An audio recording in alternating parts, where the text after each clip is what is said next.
குருவாரம் அப்படின்னு சொல்லப்படுற வியாழக்கிழமைகளில் பிரதோஷம் வந்தது அப்படின்னா மிக மிக வந்து சிறப்பு.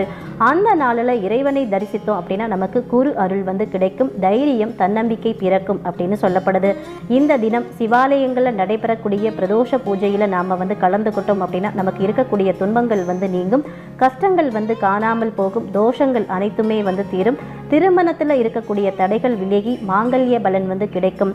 குருவார பிரதோஷத்தில் சிவனை வந்து வழிபாடு செய்கிறதோடு தட்சிணாமூர்த்தியும் வழிபட்டோம் அப்படின்னா நமக்கு நன்மைகள் பல வந்து கிடைக்கும்.